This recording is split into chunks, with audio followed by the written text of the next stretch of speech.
Anda bayangkan, ini Tasik. Sekarang saya dekat Tasik Putrajaya. So, kita tak tahu dalam ni ada ikan ke, tak ada ikan. Jadi, kalau kita secara random lah, kita ambil pancing, kita baling mata kail dan kita tunggu. Ibarat dia macam kita gambling. Kita baling pancing, kita tunggu. So, nak tambah lagi chances berjaya buat pancingan yang dapat ikan, baling mata kail tu, kita pun buatlah 10 pancing. Ataupun kalau mampu, pasang 100 pancing. Jadi, kita ambil lah success rate katakan 1%. Jadi dapatlah daripada 100 pancing tu satu ikan daripada satu joran. Jadi bila kita buat cara macam tu, dia ibarat gambling. Sama juga macam kita berniaga. Bila anda berniaga, anda pun tak tahu yang perniagaan anda buat tu gagal ataupun berjaya. Dia bukan luck dia ada teori dan ada teknik yang betul untuk pastikan success rate anda gagal tu rendah, berjaya tu tinggi. Apa bisnes yang boleh dapat sukses rate yang tinggi? Kalau pancing ikan ni, dia ada detektor.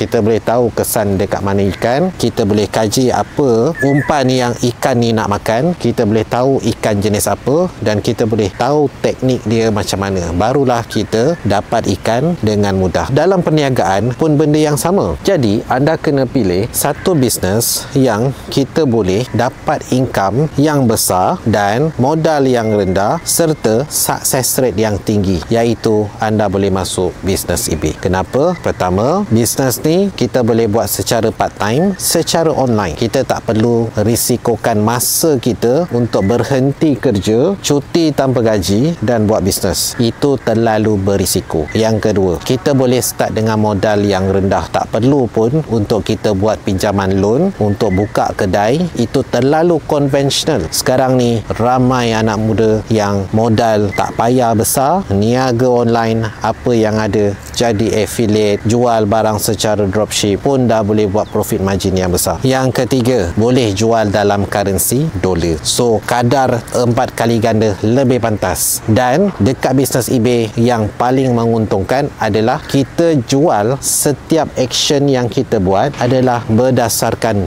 data. Maknanya, bila kita nak jual produk A, contoh saya nak jual marker ni, saya akan pastikan dah proven memenuhi kriteria HDLR, barang ni ada demand. Bila anda modalkan beli barang ni, masukkan dalam kedai anda dekat platform eBay, confirm 90% insyaAllah boleh terjual. Kita takkan cari barang yang tak ada demand dekat eBay. Macam mana nak baca data tu? Ada teknik dia. Kita akan buat semua aktiviti tadi tu selepas kita ada knowledge, cara buat proper research, kenal pasti barang ni 90% confirm terjual. So, inilah teknik bisnes yang selamat dengan modal yang rendah, dengan risiko yang rendah tapi pulangan yang tinggi. Tak ada orang yang nak bagi profit dekat kita kecuali kita sendiri upgrade skill untuk anda generate income untuk anda sendiri. Jadi, jom saya mengajak pada anda join kelas Exportpreneur. Saya sendiri Dr. Zul Arifin akan mengajar pada anda buat training 15 tahun pengalaman handle platform eBay, jual ke market luar negara dengan penjimatan 15 tahun. Anda cuma luangkan masa 2 malam kelas, upgrade knowledge skill, tak payah buat experience, bina pengalaman anda 2 bulan dah cukup mahir. Yuran RM50, sangat murah. Nota saya bagi, rakaman saya sediakan, daftar sekarang. Duduk Malaysia tak apa, janji gaji USD.